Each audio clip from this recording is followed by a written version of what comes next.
সম্মানিত গাইস, আসসালামু আলাইকুম।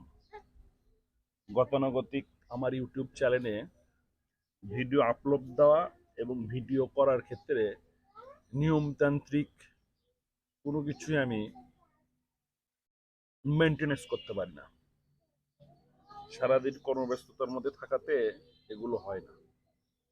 বর্তমানে এখন থেকে নিয়মিত ভিডিওটা আপলোড করার চিন্তা ভাবনা করব।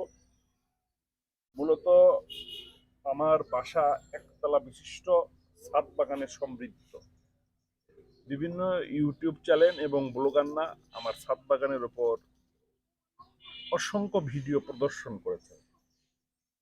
তারই ফলশ্রুতিতে নিজে উদ্বুদ্ধ হয়ে কিছু কিছু ভিডিও আপলোড করতে চাচ্ছি। আমি যেখানে ক্যামেরাটা স্থাপিত করেছি এই সাইটে আমার অনেকগুলো গাছ আছে। সকালবেলা এখন 9টা 15 মতো বাজে বা 23 বাজে। এই সময় যে ভিডিওটা আমি শুট করতেছি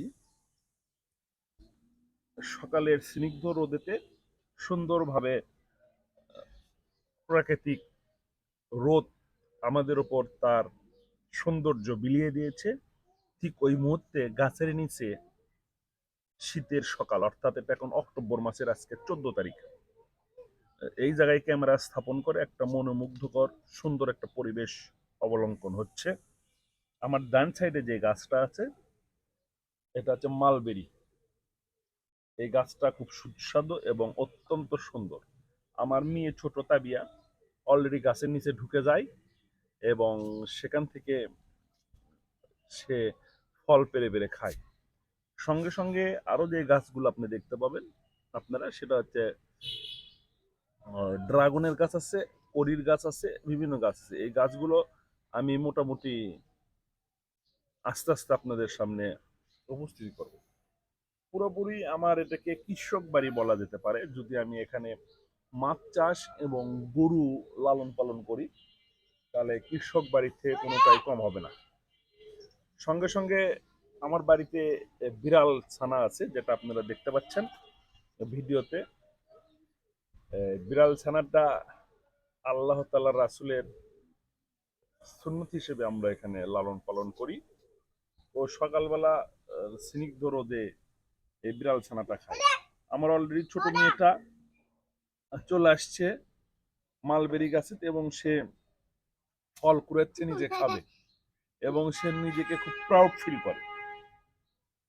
আমি এটা আমাকে খুব ভালো লাগে। ও নিজে সকালবেলা উঠে আসবে, ওর যতটুকু দরকার ও ততটুকু খাবে।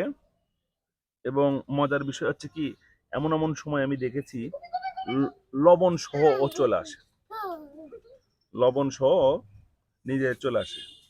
সবাই একটু খাস করে আমার এই মেয়েটার জন্য দোয়া করবেন। ও একটু অসুস্থ ছিল, হিউম্যান জিওবা রোগে আক্রান্ত। 3 দফা ইন্ডিয়াতে নিয়ে যাওয়ার পরে রব্বুল আলামিন আমাকে হয়তো বা মাফ করছেন, একটু সুস্থতার পথে চলে আসছে মেয়েটা আমার।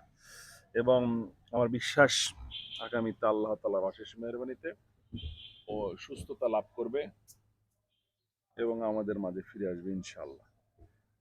সবাইকে ধন্যবাদ। আসসালামু আলাইকুম।